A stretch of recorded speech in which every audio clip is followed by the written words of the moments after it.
விஜய் போன்ற ஆபத்தான சக்திகளிடம் தமிழகம் சிக்கினால் கலவர பூமியாக மாறிவிடும் அப்படின்ற மாதிரி ஒரு வார்த்தையும் 2014 அண்ணா ஹசாரேவை பயன்படுத்தி ஆட்சிக்கு வந்தது போல விஜயை பயன்படுத்துகிறது பாஜக.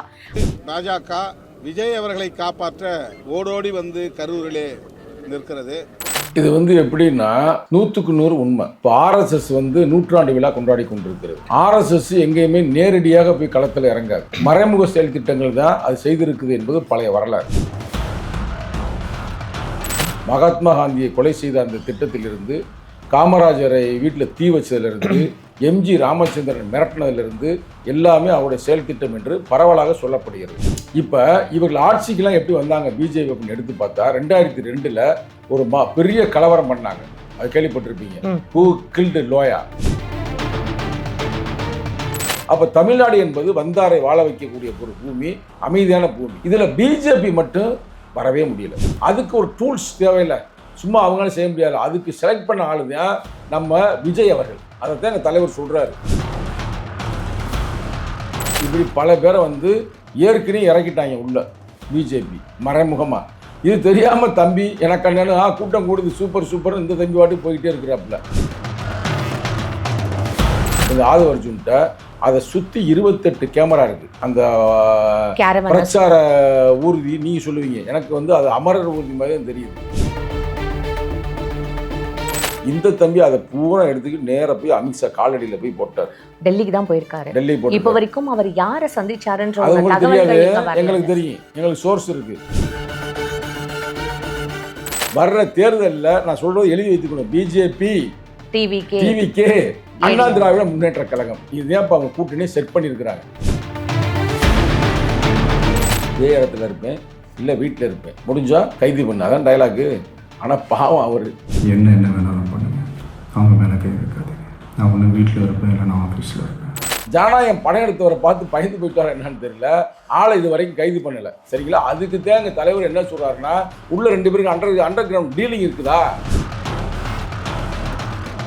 ஆனால் இவருக்கு இரும்பு மனிதனுக்கு வச்ச பேரை வச்சுட்டார் ஒரு அப்பா ஸ்டாலின். ஆனால் இவ்வளோ பொறுமையாக இருக்கார பார்த்தா, திமுகவை நாங்கள் வெற்றி பெற வைப்பது நாங்கள் மட்டுமல்ல, மக்கள், தமிழக மக்கள். பிஜேபின்ற ஒரு அரக்கன் இந்தியாவை அழித்துக் கொண்டிருக்கிற, அது தமிழ்நாட்டுக்குள்ள வரக்கூடாது என்பதை எங்கள் திட்டம். அந்த திட்டத்தை நம்பிதான் மக்கள் ஓட்டு போடுறாங்க. நல்லா கேட்டுங்க, விஜய் அஜித்துடைய, நம்ம வேற எதுவும் சொல்லக்கூடாது, வாங்கி குடிங்க அப்படின்னு சொல்லக்கூடாது. அஜித் 6 நிமிஷம் ரசிகர்லாம் என் பின்னாடி வராதிங்க, உங்க வீட்டு வேலையை பாருங்க, போய் படிங்க, வாழ்க்கை கெடுத்துறாதீங்கன்னாரு.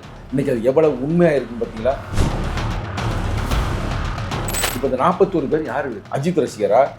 இல்லை, பங்கு ரசிகர் தானே. அப்ப நீ 41 பேர் கொண்டே விட்டாங்களே, விஜய் இல்லாமல் இருந்தா வந்திருப்பாங்களா?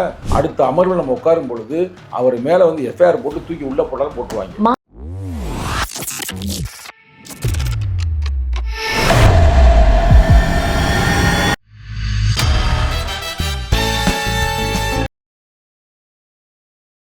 பிபிடி சினிமா நேயர்கள் அனைவருக்கும் வணக்கம். இன்னைக்கு நம்மளோட விசிகேவோட இளைஞரணி மாநில செயலாளர் சங்கத்தமிழன் அவர்கள் தான் இணைஞ்சிருக்காரு. நிகழ்ச்சிக்கு போகலாம் சார். வணக்கம் சார். வணக்கம். நல்லா இருக்கீங்களா சார்? இப்போ இந்த ஒரு வாரமா, நாளைக்கு சனிக்கிழமை இந்த ஒரு வாரம் ஆக போகுது. பட் இது ஒரு எண்ட்லெஸ்ஸாக போயிட்டே இருக்கு. ஏன்னா அந்த 41 இறந்து போனது ஒரு ரொம்ப பெரிய ஒரு துக்க சம்பவம் தான். இப்போ இதனோட மாறி மாறி எல்லா தலைவர்களும், இல்லை யூடியூபர்ஸ் ஆகட்டும் சரி, இல்லை மக்கள் ஆகட்டும் சரி, அரசியல் விமர்சகர்கள் ஆகட்டும் சரி, எல்லாருமே ஒவ்வொரு விஷயங்கள் இங்க கருத்து தெரிவிச்சு தான் இருக்காங்க. நீதிபதி இப்ப விசாரணை மேற்கொண்டுட்டு இருக்காங்க. இப்போ இது நடுவில் உங்க தலைவர் ஒரு விஷயம் சொல்லியிருக்காரு சார். அதுதான் இப்ப இன்னும் ரொம்ப வைரலா போயிட்டு இருக்கு. விஜய் போன்ற ஆபத்தான சக்திகளிடம் தமிழகம் சிக்கினால் கலவர பூமியாக மாறிவிடும் அப்படின்ற மாதிரி ஒரு வார்த்தையும் 2014 அண்ணா ஹசாரேவை பயன்படுத்தி ஆட்சிக்கு வந்தது போல விஜயை பயன்படுத்துகிறது பாஜக. அது மாதிரி விஜயை பயன்படுத்தி அதிமுகவை அழிச்சிட்டு அந்த இடத்துக்கு பாஜக உள்ள நுழையணும் அப்படின்றது தான் உங்களோட பிளான் அப்படின்னு சொல்லிட்டு உங்க தலைவர் சொல்லியிருக்காரு சார். இது எப்படி அக்செப்ட் பண்ணிக்கணும்? இது எப்படின்னா 100க்கு 100 உண்மை. இப்போ ஆர்எஸ்எஸ் நூற்றாண்டு விழா கொண்டாடி கொண்டிருக்கிறது, அது உங்களுக்கு தெரியும். ஆமா சார். ஆர்எஸ்எஸ் எங்கேயுமே நேரடியாக போய் களத்தில் இறங்காது. மறைமுக செயல் திட்டங்கள் தான் அது செய்திருக்குது என்பது பழைய வரலாறு. நம்ம வரலாறுக்குள்ள போகல, அது மக்களுக்கும் தெரியும். மகாத்மா காந்தியை கொலை செய்த அந்த திட்டத்திலிருந்து, காமராஜரை வீட்டில் தீ வச்சதிலிருந்து, எம்ஜி ராமச்சந்திரன் மிரட்டினதிலிருந்து எல்லாமே அவருடைய செயல் திட்டம் என்று பரவலாக சொல்லப்படுகிறது. நான் உள்ளே போகல. இப்போ இவர்கள் ஆட்சிக்கெல்லாம் எப்படி வந்தாங்க பிஜேபி அப்படின்னு எடுத்து பார்த்தா 2002 ஒரு பெரிய கலவரம் பண்ணாங்க. அது கேள்விப்பட்டிருப்பீங்க. ஹூ கில்டு லோயா, அது வரைக்கும் உங்களுக்கு தெரியும், யாருக்கும் தெரியாமல் இருக்காது. அதெல்லாம் யார் முக்கியமான சூத்திரதாரி அப்படின்னு நம்ம யோசிக்கணும். ஆனால் இப்படி அந்த கலவரங்கள்லாம் மற்ற ஸ்டேட்டில் நடக்கும், தமிழ்நாட்டில் எப்பயுமே நடக்காது. தமிழ்நாட்டில் கொஞ்சம் சாதி புத்தி இருக்கும், சாதி கலவரம் பண்ணுவாங்க. ஆனால் மத ரீதியாக எந்த கலவரமும் இது வரைக்கும் நடந்ததில்லை. ஒரு மனித நேயத்தோடு மனித மாண்போடு இருக்கக்கூடியதை நம்ம தமிழ்நாடு. இப்போ நீ வெளியில் போய் பார்த்தீங்கன்னா கூட நார்த் இந்தியாக்காரங்கன்னா ரொம்ப சிறப்பாக பணியாற்றுவார்கள், அவங்களாம் எந்த சிக்கலும் இருக்காது. இதே நீங்கள் வந்து நார்த் இந்தியாவில் போய் நீங்கள் வேலை பார்த்தீங்கன்னு வச்சுங்களேன், இவங்களாம் தமிழ்காரவங்க அப்படின்ற மாதிரி நெருக்கடியெல்லாம் பல வரலாறு நம்ம பார்த்துருக்கோம், பாம்பே உட்பட. அப்போ தமிழ்நாடு என்பது வந்தாரை வாழ வைக்கக்கூடிய ஒரு பூமி, அமைதியான பூமி. இதில் பிஜேபி மட்டும் வரவே முடியல. இது உங்களுக்கு தெரியும், ஆந்திராவில் கூட வந்துருச்சு, கர்நாடகாவில் கூட வந்திருக்கு, கேரளா கூட ஸ்டார்ட் பண்ணியாச்சு. இப்பதான் சுரேஷ் கோபி தான் முதல்ல வந்துட்டார். ஆனால் தமிழ்நாட்டில் பெருசாக வர முடியலை. இது வருவதற்கான பல கலவரங்களை இதற்கு முன்னால் செய்திருக்கிறார்கள். மண்டக்காடு கலவரம்லாம் உங்களுக்கு கேள்விப்பட்டிருக்கீங்க. அது மாதிரி கோவை கலவரம்லாம் செயல்பட்டுருக்கு. ஆனால் இப்போ நிகழ்காலத்தில் வந்து அப்படி இல்லை. அப்போ இதுக்கு வந்து ஒரு டூல்ஸாக எடுத்திருக்கிறாங்க விஜய். கோவை கலவரம் அப்படின்னு வர ஒரு வார்த்தை வர இப்போ நீங்க சொல்லியிருக்கீங்க. இப்போ ஒரு சில நிகழ்வுகளுக்கு நமக்கு வந்து ஆதாரம் இருக்கும், நம்ம அந்த மாதிரியான ஒரு அந்த கலவரம் நடந்துச்சு யாருனால, அதுக்கு நான் இங்கே வரல. அப்படி ஒரு கலவரம் நடந்துச்சு தான் பாயிண்ட் சொல்றேன். அந்த இதில் போயிட்டோம்னா டாபிக் வேற மாதிரி போயிடும். இது மாதிரி கலவரங்களை செய்து பயன்பட்டவர்கள் பிஜேபி அப்படின்றது என்னுடைய குற்றச்சாட்டு. சரிங்களா? அந்த குற்றச்சாட்டை தொடர்ந்து அவர்களால் செய்ய முடியவில்லை. அதுக்கு ஒரு டூல்ஸ் தேவையில்லை, சும்மா அவங்களால செய்ய முடியாது. அதுக்கு செலக்ட் பண்ண ஆளு தான் நம்ம விஜய் அவர்கள். அதைத்தான் எங்கள் தலைவர் சொல்றாரு. விஜய் அவர்கள் சில ஆண்டுகளுக்கு முன்னால் இன்கம் டேக்ஸ் ரைடு விட்டாங்க. அதெல்லாம் தெரியுங்களா உங்களுக்கு? இன்கம் டேக்ஸ் ரைடு விட்ட முக்கியமான ஆளு இப்போ அவங்க கட்சியில் சேர்ந்திருக்காரு. அது உங்களுக்கு தெரியும் நினைக்கிறேன், ரைட்டா? இப்போ இதெல்லாம் வச்சு நீங்கள் பார்க்கப்படும் பொழுது இவர் வந்து பிஜேபி வேண்டாம், ஆர்எஸ்எஸ் வேண்டாம் அப்படின்னு இருந்தாலும் கூட அவரை இயக்குவதற்கு ஏற்றாறு போல நாங்கள் ஆதவ் அர்ஜுன் ஆக இருக்கட்டும், இல்லை இன்னொருத்தர் இருக்காரு ஐயா புஷி ஆனந்தாக இருக்கட்டும், இப்போ அவங்க கட்சியில் இன்னொரு ஐஆர்எஸ் அதிகாரி இருக்காரு. யாருன்னு உங்களுக்கு தெரியுமா? அவரு கேஜி அருண்ராஜ். இப்படி பல பேரை வந்து ஏற்கனவே இறக்கிட்டாங்க உள்ள பிஜேபி மறைமுகமா. இது தெரியாம தம்பி எனக்கு என்னன்னு கூட்டம் கூடுது சூப்பர் இந்த தம்பி வாட்டி போயிட்டே இருக்கிறாப்புல. அப்படி போய் தான் இந்த கலவரம் நடந்து போச்சு. இப்போ போலீஸ் என்ன கேட்குறாங்கன்னா, எங்கள் ஆதவ அர்ஜுன்கிட்ட அதை சுற்றி 28 கேமரா இருக்குது. அந்த பிரச்சார ஊர்தி நீங்கள் சொல்லுவீங்க, எனக்கு வந்து அது அமரர் ஊர்தி மாதிரி தான் தெரியுது. இந்த மிலிட்ரியில் பெரிய ஆள் இறந்து போயிட்டானா கொண்டு போவாங்க பார்த்தீங்களா, அதே மாதிரி இருக்குது. பரவாயில்ல, நம்ம உள்ளே போக தேவையில்ல. அந்த வண்டியில் வந்து அப்படியே என்னென்ன கேமராவில் என்னென்ன ரெக்கார்டு காட்டுப்பா அப்படின்னா, இந்த தம்பி அதை பூரா எடுத்துக்கிட்டு நேராக போய் அமித்ஷா காலடியில் போய் போட்டார். டெல்லிக்கு தான் போயிருக்காரு. டெல்லி போட்டு இப்போ வரைக்கும் அவர் யாரை சந்திச்சாருன்ற உங்களுக்கு தெரியாது, எங்களுக்கு தெரியும், எங்களுக்கு சோர்ஸ் இருக்குது. உங்களுக்கு ஆதவ அர்ஜுனை தெரியுமா? ஆதவ அர்ஜுன் இருக்கிற ஆளு பூரா பக்கத்தில் எவன் இருக்கானோ எல்லாம் எங்களுக்கு நாங்கள் வச்சிருக்கிறோம் உளவுத்துறை மாதிரி. நேராக போய் அங்கே போய் அமித்ஷா இன்னொரு கட்சியில வந்து இந்த மாதிரி ஆள் வைக்கிறது அப்படின்னு அப்புறம் ஆளை வச்சு ஃபாலோ பண்ணணும்ல. அப்போ நாட்டை பாதுகாக்க வேண்டிய பொறுப்பு நமக்கு இருக்குல்ல. அப்போ அது மாதிரி வந்து அங்கே போய் அமித்ஷா காலடியில் போட்டு, இப்போ அமித்ஷா சொல்லிட்டாரு, உன் ஆளை காப்பாற்றணும்னா ஒரே வழி தான் இருக்குது. என்ன வழின்னா, நீ வந்து இங்கே சரண்டர் ஆயிரு. நீ சரண்டர் ஆகிட்டு ஏற்கனவே எங்களுக்கு தெரியும், உன் ஆளவு சரண்டர் ஆக்கு. பிஜேபி இல்லை இப்போ சரண்டர் ஆகி வர்ற தேர்தலில் நான் சொல்றது எழுதி வைத்துக்கணும், பிஜேபி டிவிகே அண்ணா திராவிட முன்னேற்ற கழகம் இதுதான் இப்போ அவங்க கூட்டணி செட் பண்ணியிருக்கிறாங்க. அந்த செட்டிங்க்கு ஆல்மோஸ்ட் ஓகேன்னு சொல்லிட்டாப்புல. அதை தான் எங்கள் தலைவர் சொல்கிறார். இவர் வந்து கலவரம் ஐயா பாரு என்ன சொல்கிறார் பாருங்க, உட்காந்துக்கிட்டு இதே இடத்துல இருப்பேன், இல்லை வீட்டில் இருப்பேன், முடிஞ்சால் கைது பண்ண, அதான் டைலாக்கு. ஆனால் பாவம் அவர் தளபதி ஸ்டாலினுக்கு அவங்க அப்பா வந்து பேர் வச்சிருக்கிறாரு. என்ன பேர் வச்சாரு? மு.க. ஸ்டாலின் அப்படின்னா முத்துவேல் கருணாநிதி ஸ்டாலின் பேர் வச்சிருக்கிறாரு.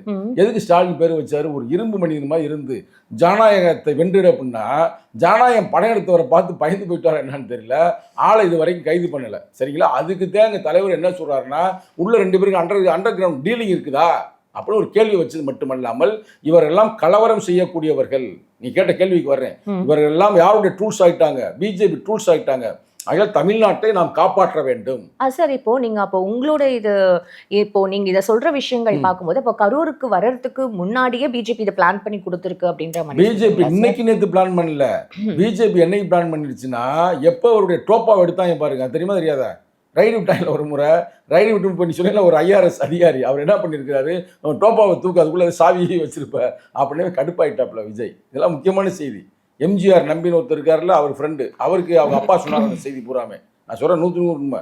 அப்போ என்ன பண்ணிட்டாங்க, டக்குன்னு அப்பயே முடிவு பண்ணிட்டார். மேலே ஏறினா இடத்துல அப்பயே அந்த மேலே காரவான் மேலே ஏறிட்டு அப்படியே மக்களை சந்திச்சால இளைஞர்கள்ல அவருடைய ரசிகர்கள்ல, டேய் என்னை இப்படிலாம் பண்ணுறீங்களா, அப்போலாம் பிஜேபி மேலே போவாங்க அவருக்கு, என்ன எப்படியா பண்ணுறேன் நான் யாருன்னு காட்டுறேன் பாருன்னு, வா நீ இப்படி தான் வரணும், இது மாதிரி வந்தால் தான் எங்களுக்கு ஒரு மகிழ்ச்சி, வந்து நீ களத்தில் குதிக்க, நீ குதிச்சாதான் உன்னை வச்சு நாங்கள் இயக்க முடியும்னு அன்னைக்கு போட்ட திட்டம். சார் ஒரு சந்தேகம் இருக்கு சார். இங்க கூட்டணி ஃபார்ம் ஆகுது அப்படின்றது ஒரு இயல்பான ஒரு விஷயம். ஏன்னா நம்ம வந்து ஜான்வரிக்கு எண்டு, அதாவது எப்போதுமே பொங்கல் காலகட்டத்துக்கு அப்புறம் தான் வந்து கூட்டணி என்னன்றதை உறுதிப்பட எல்லா கட்சிகளுமே வந்து சொல்லுவாங்க. நீங்க கூட தானே சார் இப்போ டிஎம்கே அப்படின்ற ஒரு பெரிய கூட்டணியில, காங்கிரஸ்ன்ற ஒரு தேசிய கூட்டணியில இப்ப இருக்கும்போது, இப்ப இவர் வந்து பிஜேபியோட இல்ல ஏடிஎம்கேயோட போறதுன்றது ஒரு இயல்பான ஒரு விஷயம். அரசியல் எதிரி திராவிட முன்னேற்ற கழகம், கொள்கை எதிரி பிஜேபி அப்படிதான் சொன்னாரு. அப்போ கொள்கை எதிரிட்ட போய் ஒரு சரண்டர் ஆவாரா, அங்கே போய் அரசியல் பண்ணுவாரா, கொள்கை எதிரிட்ட அரசியல் பண்ண போறாரான்னு கேட்குறேன். அதுதான் தப்பு. ஏன் தப்புனா, தமிழ்நாட்டில் பிஜேபி வரக்கூடாதுன்ற நாங்கள் தெளிவாக இருக்கிறோம். பிஜேபி வரக்கூடாது என்பதற்காகத்தான் நாங்கள் திமுகவோட கூட்டணியில் இருக்கிறோம். திமுகவை நாங்கள் வெற்றி பெற வைப்பது நாங்கள் மட்டுமல்ல, மக்கள், தமிழக மக்கள். பிஜேபின்ற ஒரு அரக்கன் இந்தியாவை அழித்து கொண்டிருக்கிற, அது தமிழ்நாட்டுக்குள்ளே வரக்கூடாது என்பதை எங்கள் திட்டம். அந்த திட்டத்தை நம்பி தான் மக்கள் ஓட்டு போடுறாங்க. ஆனால் இப்போ பிஜேபியில் போய் ஒரு சேர்ந்தார்னு வச்சுக்கங்களேன், இப்போ ஒன்று தெரியுமா, திடுக்கிடும் தகவல் நான் சொல்கிற முக்கியமானது. அவங்க கட்சியில் இருக்கிற மாவட்ட செயலர்லாம் அப்போ டென்ஷன் ஆகிட்டாங்களாம். அவங்க கட்சியில் மாவட்ட செயலர் இருப்பாங்களா, இவர் பிஜேபியோட கூட்டணி வைப்பது, அது மட்டும் இல்லாமல் அங்கே மக்கள்லாம் இறந்த பிறகு இது வரைக்கும் போய் பார்க்கல, 20 லட்சம் அறிவிச்சார்ல, இது வரைக்கும் போய் கொடுக்கல. ஏன் இன்னும் மிஷினை வச்சு அடிச்சுக்கிட்டு இருக்காங்களா, இல்லை மிஷினை வச்சு எண்ணிக்கிட்டு இருக்கிறாங்களா, போய் மக்கள்கிட்ட போய் கொடுக்கணும்ல. அது மட்டும் இல்லாமல் டிவிக்காலேருந்து ஒரு பய கூட இன்னும் போய் அந்த பாதிக்கப்பட்ட மக்களை சந்திக்கவே இல்லை. அது மட்டும் இல்லாமல் நீதிபதியெல்லாம் ஏன் கோவப்படுறாங்க, ஏன் நீங்க வந்து ஒரு முறையான ஒரு விஷயம் வந்து அங்க பிளான் பண்ணல, இன்னும் இவ்வளவு கூட்டம் இருக்கு அப்படின்றது தெரிஞ்சதுக்கு அப்புறம் ஏன் இந்த மாதிரியான ஒரு விஷயம் எங்களுக்கு கிடைச்ச திடுக்கிடும் தகவல் என்ன, நீ கேட்ட கேள்வியை திருப்பி கேளுங்க ஒரு அந்த கேள்வி ஒன்று கேட்டீங்க பார்த்தீங்களா, அண்ணா சாரை வச்சு அவர் வந்து பிளான் பண்ணியிருக்கு பிஜேபி 2014. அதே மாதிரி திருப்பியும் பிஜேபி இந்த மாதிரி 2026 பாயிண்ட். அதாவது அண்ணா சாரை வராம இருந்திருந்தாருன்னா காங்கிரஸ் ஆட்சி விழுந்திருக்காது. அண்ணா சாரை வந்து என்ன சொன்னாரு, அன்று இருந்த ராஜா, அன்றைய அமைச்சர் ராஜா மேல ஒரு ஊழல் குற்றச்சாட்டு சொன்னார்ல, அந்த ஊழல் குற்றச்சாட்டு இன்னைக்கு இல்லைன்னா உங்களுக்கு இப்போ இல்லைன்னு ஆகி போச்சுல.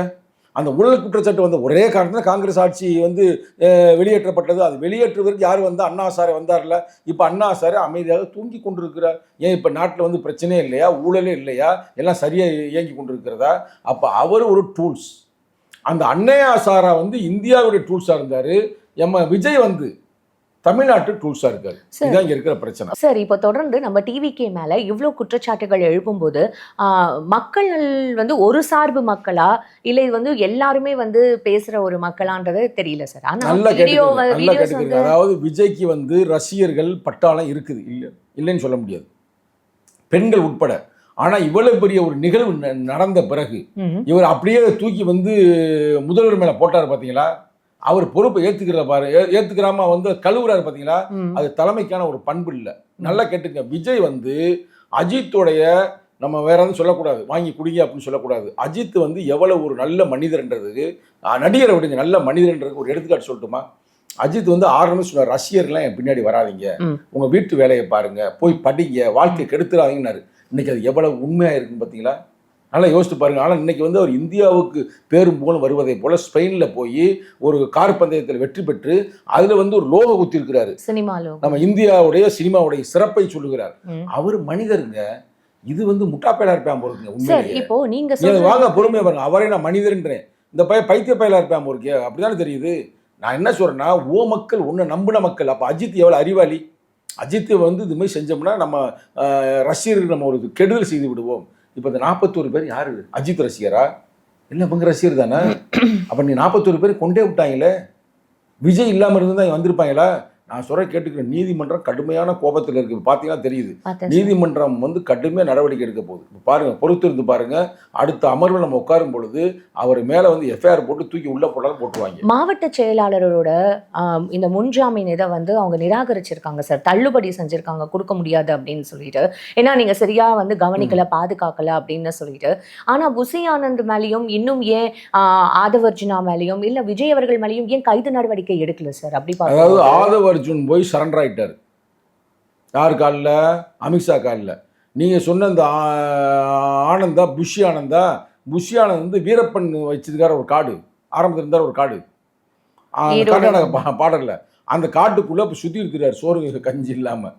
அப்புறம் வந்து இன்னொரு ஆள் பேர் தலைமறைவா சார்? ஆமாங்க, தலைமறைவுங்க. இன்னொரு ஆள் சொன்னீங்க பார்த்தீங்களா, அவர் பேர் என்ன? ஜான் ஆரோக்கியசாமி. அவர் ஆரோக்கியசாமி எங்கே இருக்காருன்னா அவரும் அவரோட சேர்ந்துருக்காரு, 2 பேரும் சேர்ந்துடுறாங்க. இந்த இன்னொரு ஐஆர்எஸ் அதிகாரி இருக்கிறாரு பார்த்தீங்களா, அவர் இப்போ தான் வந்து மோடியை நோக்கி போய்கிட்டு இருக்கிறாரு. நான் உங்களை நம்பி அந்த கட்சியில் ஜாயின் பண்ணேன். என்னையுமே உங்களுக்கு தெரியுமா, ஐஆர்எஸ், ஐஏஎஸ், ஐஎஃப்எஸ்லாம் அதை வந்து ரிசைன் பண்ணுறாங்கன்னா உடனே உங்களுக்கு கொடுக்க மாட்டாங்க ஆர்டர். ஆனால் இவருக்கு உடனே ஆர்டரை கொடுத்து நீ போப்பா டோப்பாவை அன்னைக்கு அவுத்த, இன்னைக்கு போய் அவர் வாழ்க்கையை அவுத்து விட்டுரு, அவர் இங்கே கொண்டாந்துரு அப்படின்ற மாதிரி அனுப்பி விட்டுருந்துருக்காங்க. அதுதான் இப்போ நடந்து கொண்டு இருக்கிறது. இந்த நேரம் பார்த்தா எனக்கு விஜயை பார்த்தா பாவமாக இருக்குது சார். நீங்கள் சொல்கிறத படி அக்செப்ட் பண்ணிக்கிறேன் சார். ஆனால் இப்போ சென்ட்ரல் கவர்மெண்ட், ஸ்டேட் கவர்மெண்ட் அப்படின்றது நம்ம இங்கே பிரித்து தான் பார்த்துட்ருக்கோம். ஏன்னா வேறு வேறு நமக்கு வந்து அதாவது இவங்களுக்கும் அவங்களுக்கும் செட் ஆகாது அப்படின்ற மாதிரி. பட் ஸ்டேட் கவர்மெண்ட்டில் இருக்கிற நம்ம சிஎம் சார் அவரையே எந்த ஒரு நடவடிக்கையுமே எடுக்கல விஜய் மேலே. அதுதான் எங்கள் தலைவர் கேட்குறாரு, உள்ள அண்டர் கிரவுண்ட் டீலிங்கான்னு கேட்குறாரு.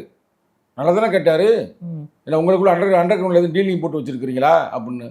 இன்னைக்கு இந்த கேள்விக்கு பிறகு தளபதி ஸ்டாலின் வந்து நிச்சயமாக நடவடிக்கை எடுப்பார் என்று நாங்கள் நம்புகிறோம். இப்போ ஒரு வாரம் ஆச்சு சார். ஏன்னா நம்ம பக்கத்து மாநிலத்திலேயே பார்த்தோம், அல்லு அர்ஜுன் அவர்கள் வந்து அவரோட படத்துக்கு வந்ததுனால ஒரு லேடி இறந்துட்டதுக்காக ஒரு நாள் அவரை அரெஸ்ட் பண்ணாங்க. 41 விஷயம், 41 பேர் இறந்துருக்காங்க. இவ்வளோ சம்பவங்கள் நடந்திருக்கு. எல்லாருமே தொடர்ந்து குரல் கொடுத்துட்டு இருக்காங்க. ஒரு வாரமா இந்த டாபிக் தவிர வேற எந்த டாபிக்குமே பேசலை. அப்படி இருக்கும்போது சிஎம் அவர்கள் மேலேயே பழியும் போட்டும் அமைதியா இருக்கும்போது தானே சார் இங்க எல்லாருக்குமே வந்து அதுதான் சந்தேகம். அதுதான் எங்கள் தலைவர் வந்து மக்களின் குரலாக பேசுகிறார். கூட்டணி இருந்தாலும் நாங்கள் ஒரு அதர்மம் நடந்தால், ஒரு தீமை நடந்தால் நாங்கள் கேட்போம். அதுதான் இங்கே இருக்கிற முக்கியம். நீ நல்லா ஞாபகம் இருக்கா, சனிக்கிழமை வந்து இந்த நடந்துச்சு, வரப்போகிற சனிக்கிழமை. ஞாயிற்றுக்கிழமை நான் உங்கள் சேனலுக்கு நான் பேட்டி கொடுத்துருப்பேன். நான் அப்பயே சொன்னேன், ஸ்டாலின் அவர்களே இவரை தூக்கி உள்ளே போடுங்க, பயமா இருக்கா அப்படின்னு கேட்டேன்னா கேட்கலையா? கேட்கலையா?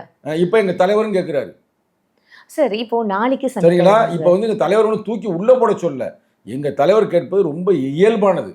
அவர் மேல ஏன் வழக்கு நீங்க தொடுக்கல? எஃப்ஐஆர் ஏன் போடல? அவர் பேர்ல அப்ப இவர் மேல எஃப்ஐஆர் போடலனா அவர் மேலயே போடாதீங்க. யார் மேலயுமே போட கூடாது. அதே அப்ப தலைவர் வந்து ஒரு மக்கள் மொழியானே பேசுறாரு. ஆனா அவர் ஏன் வந்து முதல்வர் அமைதியா இருக்காருன்னா எனக்கு என்ன டவுட்னா, நீதிமன்றம் வந்து தீர்ப்பு சொல்லட்டும், நீதிமன்றம் சொன்ன பிறகு நம்ம நடவடிக்கை எடுக்கலாம். ஏன்னா தனிப்பட்ட முறையில் நக்கல் பண்ணுற மாதிரி தானங்க. ஒரே ஒரு விஷயத்தை சொல்லி நான் உங்களுக்கு முடிக்கிறேன். இந்த நேரத்தில் வந்து ஜெயலலிதா அம்மையார் இல்லாமல் போயிடுச்சு. அந்த அம்மா இருந்த காலத்தில் அந்த ராமதாஸ் ஐயா இருக்காரு தெரியுங்களா, அவர் என்ன பண்ணாரு, ஒரு இடத்துல பேசிட்டார், பயங்கரமாக டைலாக் பேசிட்டு, ஐயா ரொம்ப நேரம் ஆயிடுச்சு, பேச நிப்பாட்டுங்க, மணி 9 மணி ஆயிடுச்சு, 9 மணிக்கு மேலே பேசக்கூடாது. உடனே ஒரு டைலாக் விடுறாரு, 9 மணி என்ன 10 மணி என்ன 11 மணி நான் பேசுவேன், தைரியம் இருந்தால் ஜெயலலிதா வந்து என்னை தூக்கி பாருங்க அப்படின்னதுமே ஜெயலலிதா அம்மையார் அடுத்த நாள் இவர் டீசெண்டாக சட்டமன்றத்தை கூட்டி, ஐயா வந்து ரொம்ப ஆசைப்படுறாரு, என்னை தூக்கி பாருங்க அப்படின்றாரு. அந்த வயசான ஆளை போய் நான் எதுக்கு தூக்குறதுக்கு, அவர் ஆசைப்பட்ட நான் சிறைச்சாலை வேணா போட்டு வரேன் அப்படின்னு சொல்லிட்டு அதுக்கு அடுத்த நாளே தூக்கி உள்ளே போட்டாப்புல. உள்ளே போட்டது மட்டும் இல்லாமல் நீ சப்போர்ட்டாக இருந்தது யாருன்னா அந்த காடு வெட்டி குரு, அவரையும் உள்ளே போடாமல் எங்கே போட்டுச்சு தெரியுமா, அந்த அம்மா திருச்சி சிறைச்சாலை போட்டுச்சு. அது வந்து சித்திரை மாதம் சரியான வெயிலில் வந்து போடல. அவங்க குடும்பத்தில் மயன் பிள்ளை குட்டு எல்லாம் வந்து ஜெயலலிதா காலில் விழுந்து ஐயாவை காப்பாற்றுங்க, ஐயா உள்ளே அழுகிறாரு, ரொம்ப அவர் ரொம்ப மோசமாக இருக்குது உடம்பு அப்படின்னுமே, சரி ரைட்டு விடுங்க அப்படின்னு அவரை மட்டும் வெளியிட்டுட்டு காடு வெட்டிக்குள்ளே 2-3 நாள் வச்சு அவரை நல்லா அழகாக செஞ்சுட்டு வெளியே அனுப்பிவிட்ட. காடு வெட்டிக்குள்ளே வெளியே வந்து இறந்து போயிட்டார் கொஞ்ச நாள்லேயே. இந்த ஐயாவை மட்டும் அன்றைக்கி வச்சுருந்தானே கதை முடிஞ்சு சோழி முடிஞ்சிருக்கு. ஆனால் அந்த அம்மாவை அதுதான் இரும்பு பெண்மகள் அப்படின்னு சொல்கிறான். ஆனால் இவருக்கு வந்து இரும்பு மனிதனுக்கு வச்ச பேரை வச்சுட்டார் ஒரு அப்பா ஸ்டாலின். ஆனால் இவ்வளோ பொறுமையாக இருக்கார பார்த்தா உண்மையிலேயே அண்டர் கிரவுண்ட் இல்லை சார். உண்மையாகவே முதலமைச்சர் அவர்கள் வந்து இந்த என்னது டீசெண்டான ஒரு அரசியல் பண்ணணும்னு பார்க்குறாங்களா அப்படின்னு சொல்லிட்டு அவங்கள சார்ந்த மக்களே, அவங்களோட தொண்டர்களுமே, இல்லை அவங்க கட்சியில் இருக்கிறவங்க எல்லாருமே கேள்வி கேட்க ஆரம்பிச்சிட்டாங்க சார். இது என்ன நாங்களே கேட்டுட்டோம். அப்புறம் என்னங்க அவங்க கட்சிக்காரங்களை விடுங்க, நாங்கள் கூட்டணியில் இருக்கிறாலே கேட்டாங்க, தலைவரே கேட்டார் அண்டர் கிரவுண்ட் டீலிங்கானு. இது மாதிரி யாரும் கேட்பாங்களா? அவ்வளோ தைரியமா? அதான் அந்த நேரத்தில் அம்மா இல்லாதே ரொம்ப பிரச்சனை. அம்மா மட்டும் இருந்து இப்படி பேசியிருந்தா வச்சுங்களேன், தலகால தூக்கிட்டு போயிருங்க. விஜய் அவர்களே வந்திருக்க மாட்டாருன்னு தான் சார் இப்ப இங்க இல்லை, எல்லாரும் அந்த அம்மா மட்டும் இருந்துச்சுன்னா விஜய் வந்து என்ன பண்ணியிருப்பாப்புலன்னா அந்த வண்டியில் கொண்டு போயிருக்கு. அந்த வண்டி ஒரு வண்டி இருந்துச்சுல, வா வண்டிக்குள்ளே வச்சு கொண்டு போகிறேன் 2-3 பேரும் தூக்கியிருக்கு ஒரே நேரத்தில். சார் இப்ப அந்த 28 கேமராஸ் கொடுக்கல. அந்த கேமரா வந்துருச்சுன்னா இந்த திடுக்கிடும் தகவல் அது சொல்லி மிரண்டு போயிருவீங்க. நீங்களே திட்டமிட்டே போனாங்களாமுங்க. அந்த கேமராவில் என்ன குழு கிடச்சிருக்குன்னா, இப்போ கூட்டம் ஃபுல்லாக இருக்குல்ல, வண்டி பெரிய வண்டியில் இப்படி வண்டி உள்ளே வருதுல, வரும்போது முன்னாடி அவங்களுடைய பாதுகாப்பு படையினர் அப்படின்னு சொல்லி மக்களை பூரா நாய் பண்ணியமே தள்ளுறாங்க. தள்ளுன ஒருத்த மேலே ஒருத்த விழுந்து அப்படியே செத்துருக்குறாங்க. அந்த வண்டி வராத வரைக்கும் வந்து பிரச்சனை இல்லையாமுங்க. அதுதான் நான் சொல்கிறேன், அது அமரர் உறுதி. நான் ஏன் சொல்கிறேன், அந்த வண்டி வரும்பொழுது தான் எல்லாத்தையும் கொண்டு இருக்கிறாங்க. அந்த வண்டியை சக்தி பண்ணணும், தூக்கி உள்ள வண்டியை வைக்கணும். உண்மையாவே இப்போ ஒரு வாரமா இது எப்படி தெரியுமா சார் இருக்கு, முன்பாதி பின்பாதி மாதிரி இருக்கு சார். முன்பாதி வேற மாதிரியான ஒரு ஸ்டோரியும், பின்பாதி இது வேற மாதிரியான ஒரு ஸ்டோரியும் வந்து இப்போ இங்க நிறைய விஷயங்கள் இப்போ திடீர்னு வந்து ஒரு பூதாகரம் கிளம்பியிருக்கிற மாதிரி பார்க்கப்படுது சார். நாளைக்கு சனிக்கிழமை என்ன சார்? அது சனிக்கிழமை வந்தாலே பயமா இருக்கு. இப்போ பாருங்க, யோசித்து பாருங்க. ஆனால் இப்போ நீதிமன்றம் கொடுக்க மாட்டோம்னு சாமில் நீதிமன்றம் இப்போ கொடுத்ததில் வந்து இனிமேல் இந்த கட்சியும் இல்லையா, எந்த கட்சிக்குமே ஒரு முறையான நெறிமுறை இல்லை என்றால் நாங்கள் அனுமதி வழங்க மாட்டோம் அப்படின்னு சொல்லியிருக்கு. அப்போ எப்படி விஜயோட பயணம் எப்படி சார் இருக்கும் நீங்க நினைக்கிறீங்க? விஜயை வந்து தூக்கி உள்ள போட போறாங்க அழகா. நீங்க பாருங்க நீங்க பார்ப்பீங்க, செய்தி பார்ப்பீங்க. நீதிமன்றம் சொல்லிருங்க, நீதிபதி அம்மா அந்த அருணா ஜெகதீஷன் அவங்க சொல்லிடுவாங்க, இந்த கொலைக்கு முழு காரணமே விஜய் அவர்கள் தான். நீங்க தான் இப்போ சொன்னீங்க, அங்கே வந்து அல்லு அர்ஜுன்காக வந்து தூக்கி உள்ளே போட்டா, அப்போ எல்லாம் ரெஃபரன்ஸ் தானே, அப்போ இங்கேயும் தூக்கி உள்ளே போடுங்கன்றாங்க. நம்ம அடுத்த சனிக்கிழமைக்குள்ளே ஒரு உள்ளே போயிடுவார், நம்ம அப்போ ஒரு பேட்டி போடலாம். உண்மையாகவே இது வந்து திடுக்கிடும் ஒரு தகவலாக தான் சார் இருக்குது. ஃபைன் சார், தொடர்ந்து நம்ம நிறைய விஷயங்கள் பேசலாம். உங்களோட நேரத்துக்கு ரொம்ப நன்றி. ரொம்ப நன்றி. நீங்கள் இப்போ டாப்பிக்கே போட்டுக்கலாம், அடுத்த சனிக்கிழமைக்குள் இவர் உள்ளே போய் விடுவார் விஜய் அவர்கள். தெரியல சார், பொறுத்திருந்து பார்க்கலாம். இப்போ பவுன்சர்ஸ்லாம் வந்து வாக்குமூலம் கேட்கறதுக்காக வந்து அவங்க பேசிட்டு இருக்காங்களாம். அவங்க கிட்ட இருந்து வீடியோ ஆதாரங்களும் எழுத்துப்பூர்வமான ஆதாரங்களும் கொடுக்க சொல்லி கேட்டுட்டு இருக்காங்களாம். இப்போ அதுதான் போயிட்டு இருக்கு. இது வெளியில வரும்போது தான் இன்னும் என்ன மாதிரியான ஒரு விஷயம் சார். இன்னொரு விஷயம் இதை கடைசியாக முடிச்சுக்கணும்னு நினைக்கிறேன். இப்போ நிறைய பேர் வந்து இப்போ கருத்து கணிப்பு அப்படின்ற ஒரு பேர்ல தொடர்ந்து மக்கள்கிட்ட, அங்க இருக்கிற மக்கள்கிட்ட லைவா பேசுனதுக்கிட்ட உரையாடிட்டு இருக்கும்போது, விஜய் நீங்க உள்ள தூக்கி பாருங்க, தமிழ்நாடே வந்து வெடிக்கும், தமிழ்நாட்டில் ஒரு புரட்சி கலமும், தமிழ்நாடே பத்தி எரியும் அப்படின்ற மாதிரிலாம் வந்து பேசிட்டு இருக்காங்களே சார். இப்போ இருக்கிற இளைஞர்களை நம்ம அரசியலுக்கு கொண்டு வரணும் அப்படின்றது தான் தலைவர்கள், முன்னாடி இருந்த தலைவர்கள்லாம் ரொம்ப ஆசைப்பட்டாங்க சார். இப்போ இந்த ஜென்ரேஷன் வந்து அரசியலுக்கு வந்துடுச்சுன்னு நம்ம சந்தோஷப்படணுமா, இல்லை ஐயோ ஏன் தான் வந்துட்டாங்களோ அப்படின்ற மாதிரி வந்து இப்போ நீ கோச்சுக்கிறாம என்னை முதல் அந்த கேள்வி கேட்டீங்களே, இப்போ நீங்கள் தானே கேள்வி கேட்டீங்க. இப்போ அதை மட்டும் படிங்களேன், எங்கள் தலைவர் சொன்னது. இப்போ இதுக்கு அதுதான் ஆன்சர். நீங்கள் பாருங்களேன், இப்போ நீங்கள் ஒரு கேள்வி கேட்டீங்க, நீங்கள் தான் அந்த கேள்வியை கேட்டீங்க, அந்த தலைவர் பேசுனா அப்படி சொல்ல, அப்படி படிங்க திருப்பி. ஓகே. விஜய் போன்ற ஆபத்தான சக்திகளிடம் தமிழகம் சிக்கினால் கலவர பூமியாக மாறிவிடும். எப்படி எங்கள் தலைவர் நுண்ணுணர்வு சொல்கிறார் பார்த்தீங்களா, அதுக்காக முயற்சி எடுக்கிறார்கள். ஆனால் தமிழ்நாட்டை அப்படி நடக்காது. அதுக்கு அம்மா ஜெயலலிதா தான் உதாரணம். இதே மாதிரி ராமதாஸ் வாயா பேசினார், காடுவெட்டி குருவும் பேசினார். அப்போ என்ன பண்ணிச்சு அந்த அம்மா, வண்டியை தீ வைக்கிறியா, வண்டியில் கல்லை வெட்டி எறிகிறியா, எல்லாம் நீ தானே பணத்தை கட்டணும்னு சொல்லவே அவங்க துண்டக்கானம் துணியக்கானம்னு ஓடி போய் சரண்டானே. அன்னைக்கு விழுந்தவங்க தாங்க இன்னைக்கு வரைக்கும் எந்திரிக்கலைங்க. சட்டமன்றத்தை சொல்லுச்சு, இந்த கட்சி வந்து ஒரு வன்முறை கட்சி அப்படின்னு சொல்லுச்சு. அந்த அம்மா வாயில விழுந்தாங்க, இன்னைக்கு வரைக்கும் எந்திரிக்க முடியல. இந்த நேரம் அந்த அம்மா இல்லாத எனக்குலாம் வருத்தமா இருக்கு. அந்த அம்மா இருந்திருந்தா ஒரு பெரிய நல்லா உண்மையாவே இப்ப எல்லாருமே அவன் இருந்திருக்கணும் அப்படின்னு நினைக்கிற அளவுக்கு இறந்தாலும் கூட இன்னைக்கு பேரை நிக்கிற அந்த அம்மா. நம்மளே பேசுவோம், அந்த அம்மா மட்டும் இருந்தாலும் சவுடால விட்டுருந்தாருன்னா என்ன ஆயிருக்குன்னு கற்பனை பண்ணி பாருங்க. நம்ம அப்படியே முடிச்சிருவோம், அதை கற்பனையிலே விடுவோம் மக்கள்கிட்ட. கண்டிப்பா சார். ரொம்ப நன்றி சார் உங்க நேரத்துக்கு. நன்றி, வணக்கம்.